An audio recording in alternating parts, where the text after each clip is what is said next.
everybody, it's me, Nikki. Welcome and welcome back to my channel. And I'm here with the May wrap-up. I DNF'd a bunch of books. I think I added them all. Because that was my plan for May. I did a post on Instagram, I believe, about the books some of the books I DNF'd.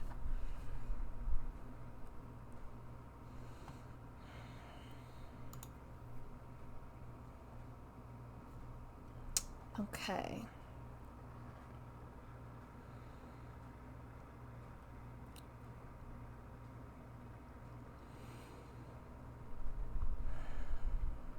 No.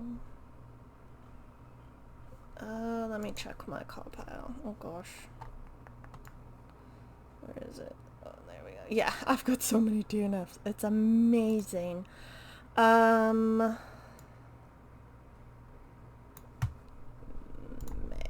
There we go. So I DNF'd. I did get rid of some of them. I sold them to thrift books or other places, so I won't be holding them up. I DNF'd Creator of the Stones, which was a book I got in a giveaway. I just wasn't vibing with it. I DNF'd The Lays of Belle Ariand, which is part of the Tolkien stuff, but I thought it was going to be like the actual story of Luthien and her fella, Baron. But it was more like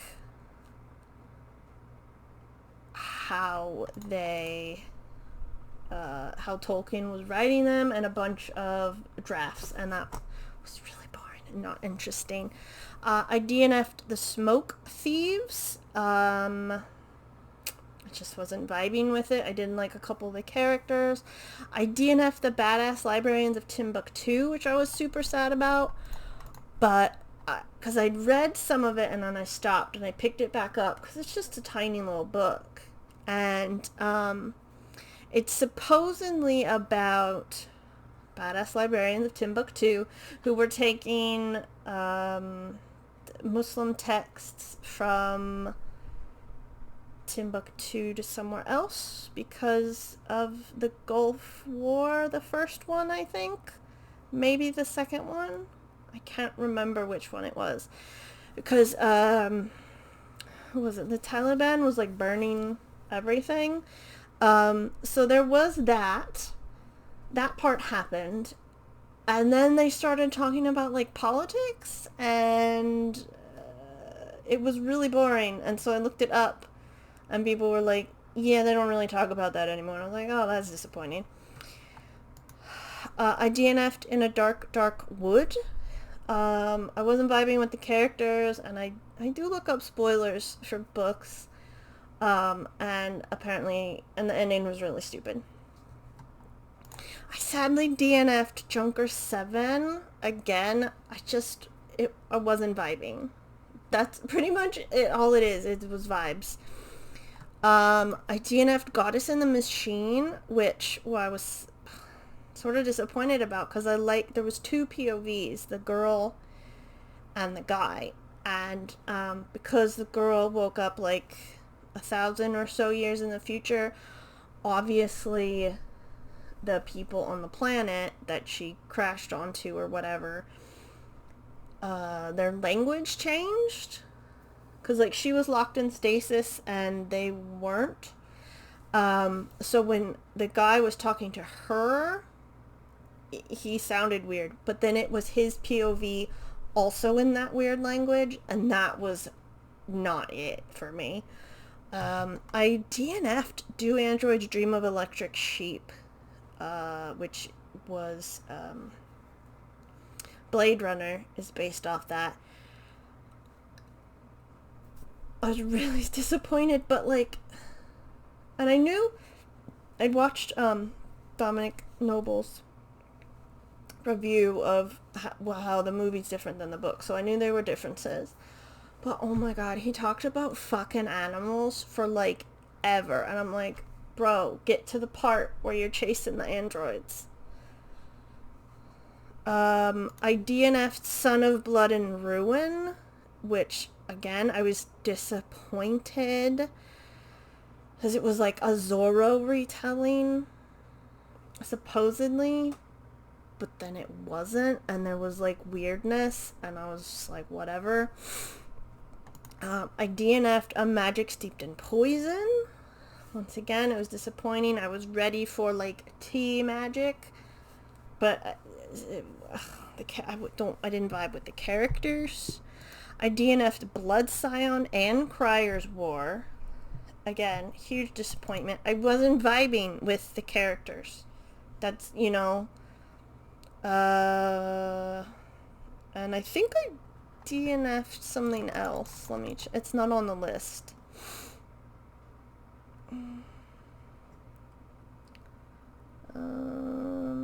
I DNF'd...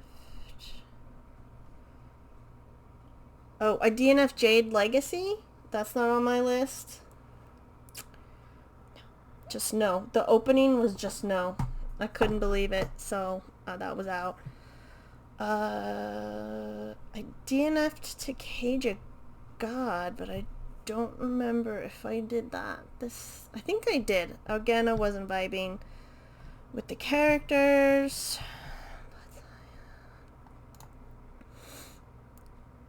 That's mostly it. Oh, I did DNF. I don't know if I talked about this. Same-sex unions in pre-modern Europe.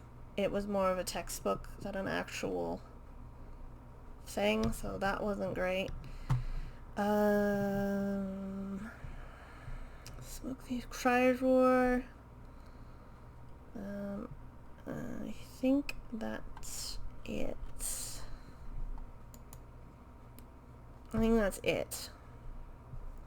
So yeah, I'm so proud of myself. I DNF books left, right, and center. I was so happy. And I did read 6 books. So, I finished The Hallowed Hunt. This is kind of the third in a series, but also kind of like the first. This is by Lois McMaster Bujold. Let me find it.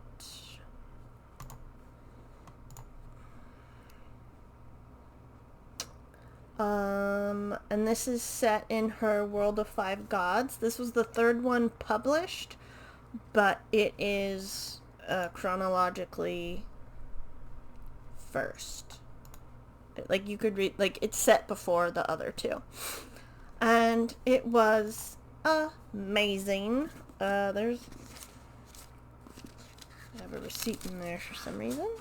Put that in there. Don't know why that's in there. Check for any more. There's no map, but it's set in a different part than the other two. I'm not sure where. I think it's more of like near a wood, because there's an old wood involved. And there's like, not shape-shifting, but there's our Lord Ingray, is our main male character, and Lady Ijida is the female main character. They fall in love. It's amazing. Not like instantly, because she is have been accused of killing the prince, who was going to be next in line for the big king. And so now he has to transport the body and her to the big city to have it taken care of. But they fall in love throughout that. And there's, like I said, there's like a wood nearby, because Ingray has like a wolf inside him, literally. Like a wolf spirit, more like. So they're not shapeshifters, but like he can commune with the wolf. and he can like see other people who have, he can see magic stuff, and he's just kind of like, he meets a cousin who has like a horse spirit inside of him, and he can sense it. And is there somebody else? There might be somebody else who has like another kind of spirit inside of them, and he can like sense the magic, and he uses his wolf stuff to, like his wolf senses, to figure stuff out. And there's more going on than just what I've told you. So I always think she's really good at having like two stories go on. Like there's the background stuff that happens that comes to the fore. Like, I don't know how to explain it, but it kicks off with Ingrid and Ijata going on their transport, and then stuff happens that's been simmering away in the background of this history, and it's come forward. That's the best that I got for you. But yes, I recommend you read it. I recommend reading all three. The second one, Paladin of Souls, has a dowager, royal dowager, so an older lady as the main character, and she's a fucking badass, so we love her. I read West Side, which is somewhere, oh, that needs to be removed. And did I read The Whispering Skull?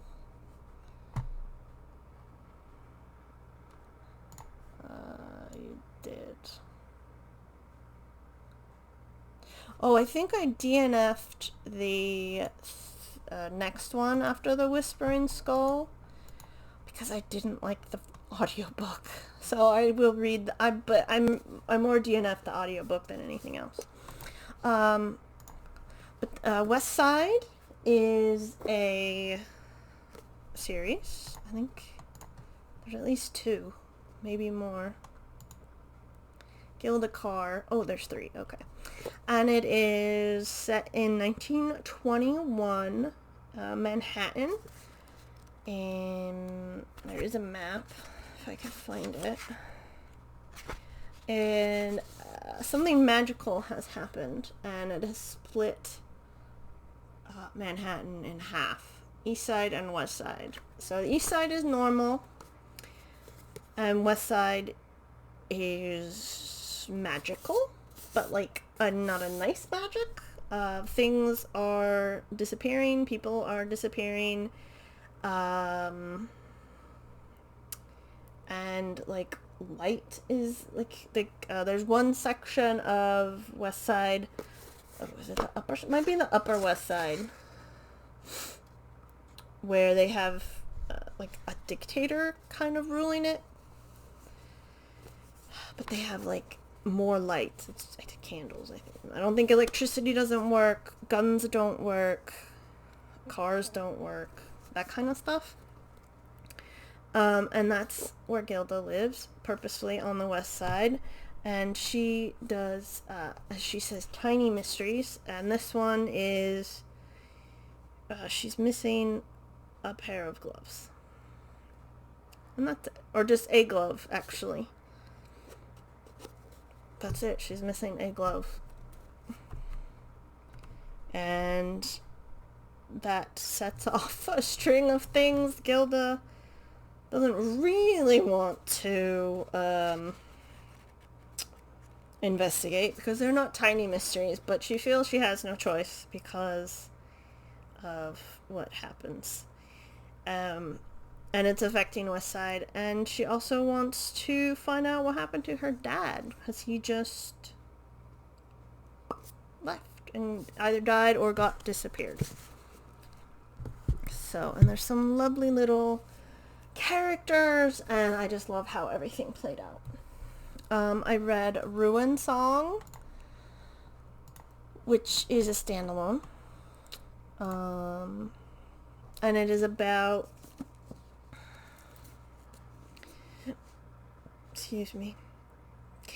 Cadence, who is part of an elite group of people who sing and use magic.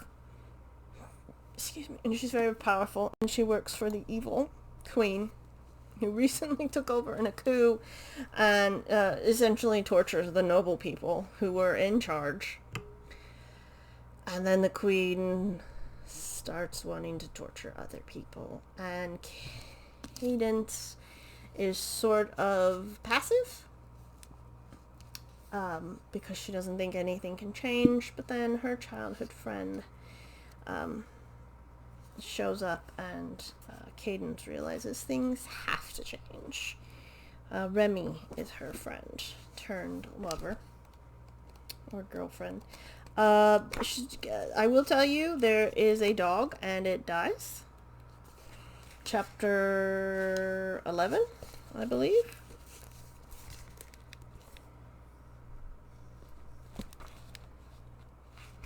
Because Cadence has stood up to the Empress Eleni, Eleni, because I believe Cadence is more powerful than the Empress, Queen, whatever. And she stands up to her and she tells her to fuck off. And so she has her dog killed. It's off screen, but Cadence does find the dog.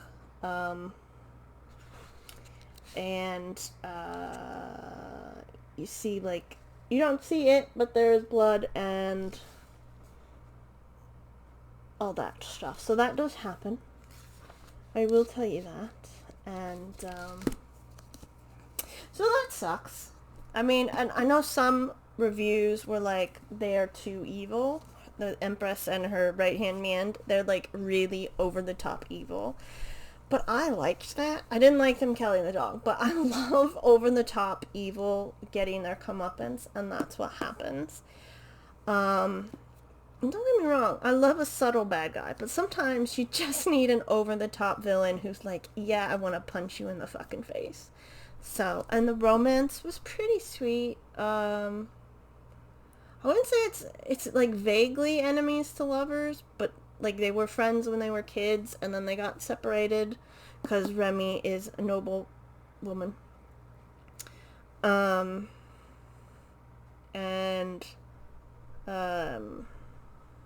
what was I gonna say? But then they like, and Remy's like, oh, how can you do that to us? It's so mean. And Cadence is like, what can I do? And then she finds out what she can do. So yeah, it all works out in the end. By the way, I liked it.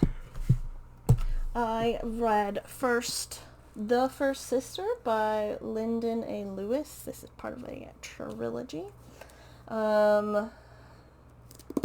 I quite enjoyed this one. It's has 2 POVs.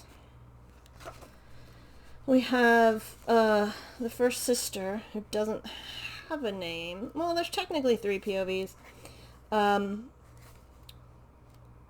The first sister doesn't have a name. Her name was taken from her when she was picked as a priestess of this sisterhood. It's all sisters. And her voice is taken away, so she can't speak. The sisters have a sign language, but you're not supposed to use it to other people. She's essentially, they say she's a priestess because the people on the ship come and, like, talk to her, but she also does sexual stuff. She can't, like, as a first sister on the ship, really, she only does sexual stuff with the captain, but other sisters have to or can do sexual stuff, whatever that may be, with other people. So that, they're like pleasure priestesses.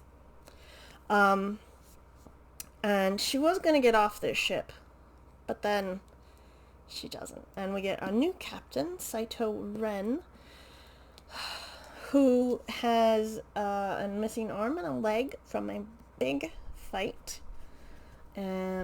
So that first sister, and then we get Lito, POV, who is part of, so the first sister's part of one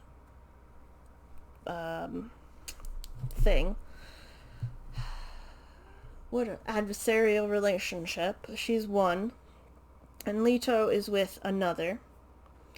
Because Leto fought people like Saito in like this huge battle on Ceres, I think, one of the moons of Pluto.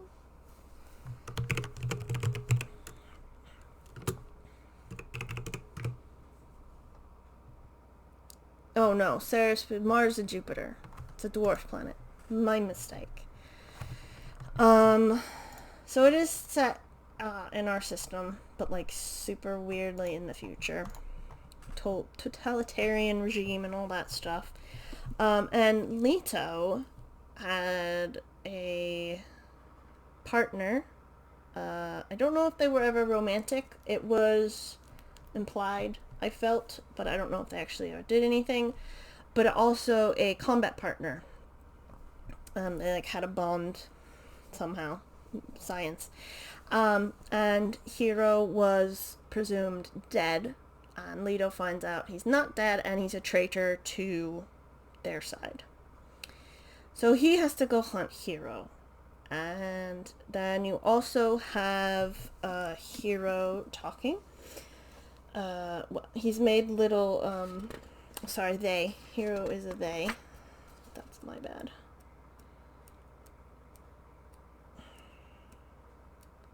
They made little, like audio things that Leto is listening to.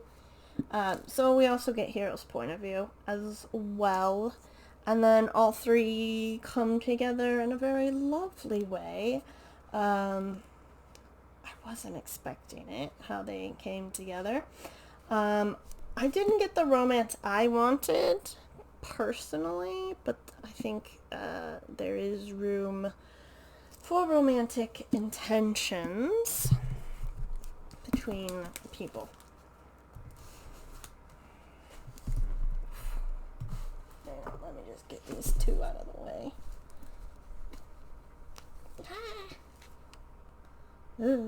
Okay. I've read Bill, about Wild Bill Hickok. He's my favorite.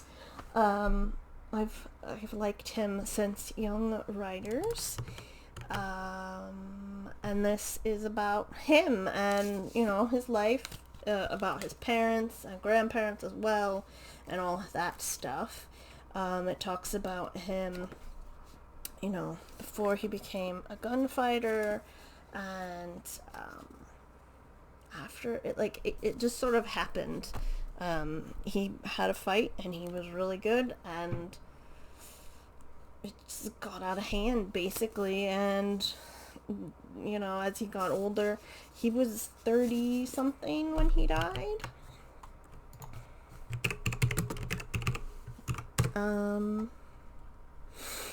He was 39, so he was my age, and he was a tall guy, and he could probably it wasn't common, but he could read and write, and he had a good relationship with his family, and he was just always on edge, obviously. And he tried to make money besides gambling, and it never seemed to work for him, and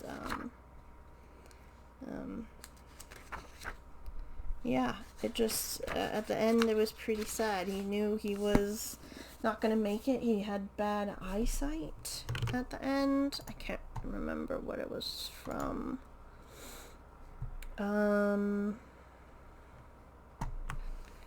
Like a granular conjunctivitis, it says on the Wikipedia. I don't know if the book said that, but the Wikipedia says it could be from secondary syphilis to glaucoma. He did sleep with a lot of women. So that sucked for him. He knew that his eyesight was sort of important as a gunfighter, and it could be seen as a weakness. He had to wear special glasses in the daytime, kind of like the glasses that Dracula wore in the Keanu Reeves one. Gary Oldman. Except they were blue tinted. And, you know, the light hurt his eyes. Because he was on stage and they had, I don't think it was electric lights, but they had some kind of lights and it hurt his eyes. Ooh, excuse me. And, yeah, he was just on the decline and he knew it, and it was pretty sad. Because I was you know, you read up about everything before that, and then you get to, like, where he's declining and he's getting closer to Deadwood, and you're like, oh my god, you know what's gonna happen. But if you don't, he got shot in the back playing poker. He had Dead Man's Hand, which was called that after him. 2 aces and 2 eights, I believe. Doesn't matter what. If it's spades, jacks, hearts, diamonds. And the guy who did it eventually was found guilty. Eventually. And he's buried in Deadwood. And he had a wife who he loved and wanted to go see, and it's just sad. So yeah, I'm glad I read that.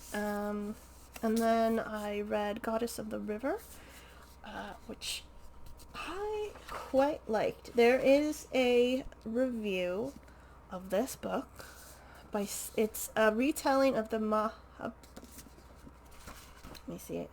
Mahabharata from the Ganga's point of view, and also her son's point of view. And there's a really good review of this, how it's, I don't know much about the Mahabharata. I know, like, it's like an Indian epic, a Hindu epic, and it's been around forever, and it tells, like, history and myth and all these things, and it's really great. So I do want to, this has made me want to read the Mahabharata. But the review was not very positive of it. So I think if you know a lot about Hindu culture and the Mahabharata, you're probably not going to like this. I liked it because I know nothing. I didn't like all of it. I must say, there was apparently a trans character that is now not trans, which sucks. I don't know why they did that. I think it would have been more interesting if they were trans, like in the original epic. I didn't always like the Ganga, our main character. She was like, not whiny, but like, I don't know. She was just off sometimes. And there's obviously some characters who you're not supposed to like. They're like very evil. But I don't know if they were that evil in the original. But overall, I liked it. Now, if I read the Mahabharata, I might change my mind on this. So, it depends on you as a person, I suppose. But I feel it's like, I was telling my mom about it, like, I don't know anything, so I'm going to give it a shot. Even though this other person says it's nothing like the Mahabharata, even though it's like a retelling. But it's like me giving Greek myth retellings a shot, even though they're nothing like that. So, and that one makes me mad, because I know a lot, but I don't know anything. I admit that I know nothing, but I found it quite enjoyable. I did like the Ganga and her son, his Bhishma, I think is how you say that. I like their interactions. I liked Krishnu's in this. Krishnu? Who the fuck's Krishnu? Krishna. I was looking at somebody with a U and that's what came out. I apologize. And I liked him in this because he was pretty cool.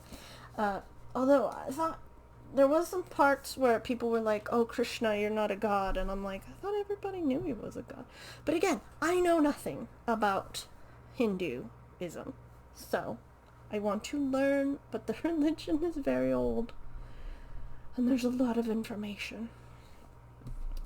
So those are the books I read in May. Gosh, I don't even know what month it is anymore. Anyway, thank you for watching. I hope you're having a great day, and I'll see you in the next video. Goodbye.